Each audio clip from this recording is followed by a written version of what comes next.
My fellow Ghanaians, it's a privilege for me to celebrate with you this evening the end of 2014, as well as the arrival of a new year, 2015. Indeed, it's a blessing for us to be alive today, to witness the passing of yet another year. And for this, we give thanks to the Almighty God. I'm sure we can all agree that 2014 was a year that presented great challenges, but it was also a year in which those challenges were met with great courage and even greater compassion. This was especially evident in the way we attended to our losses and made manifest our victories. The losses this year seemed to be many. A number of us mourned the departure of loved ones, people whose absence will always be felt in our lives. Together, Ghanaians also mourned the departure of several of our nation's prominent sons and daughters, individuals who served this country with pride and distinction, individuals whose contribution will still be felt far into the future.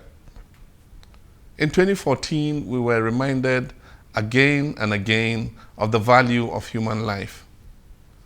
We were reminded that our fates as citizens of this country and as sister nations of the African continent are forever intertwined. And we use these reminders to bring us to a place of triumph as a nation. While the rest of the world hesitated before offering their help, Ghana immediately took a bold stand against fear to lead the fight to contain the Ebola epidemic that has claimed the lives of so many of our brothers and sisters. It is this type of courage, determination, and generous display of humanity that has always defined us as a people, as a nation, not only on an international stage, but also right here on our own soil. We are at a pivotal point in the development of our nation. And this year, many Ghanaians came forward to share their ideas, express their concerns, and offer their opinions on the state of the nation's affairs and the projection of its future. As a committed social democrat, I have been encouraged and bolstered by this feedback, which ranges from the critical to the complimentary. I have listened. I'm listening, and I will continue to listen. One of the hallmarks of democracy is the continuous communication that it instills between the people of a nation and their elected representatives. This communication encompasses much more than the exercise of free speech. It supports the assumption of a shared goal, which is the greatest good of the nation.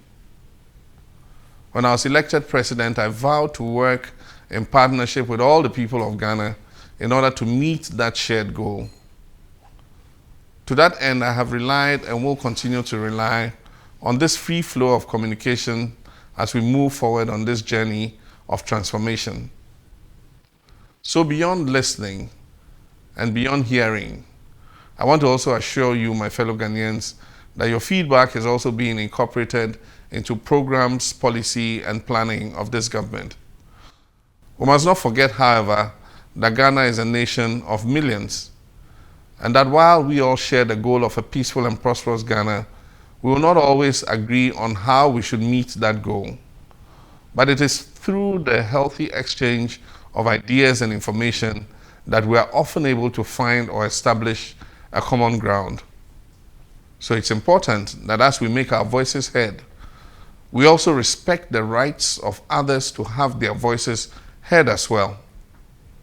If we are to work together for the greater good of our nation, we must communicate responsibly. Criticizing constructively and focusing on solutions instead of merely dwelling on the negative. Defending our opinions without devolving into threats or acts of violence. These are just a few ways that we can strengthen our union. And working together despite our seeming differences and all the superficial divisions, we will surely find that no challenge is insurmountable. My brothers and sisters, the new year before us holds a wide expanse of possibilities. Let us not enter 2015 with any cynicism or sense of limitation. Let us choose to fill the days ahead of us with hope and not despair. When we look ahead, let us see all that we can achieve, and let us work individually and collectively in the interest of progress. We can turn that vision into a reality. I know that we can do it.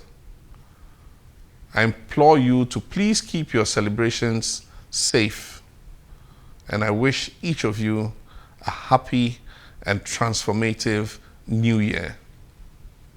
I'll see you soon in 2015.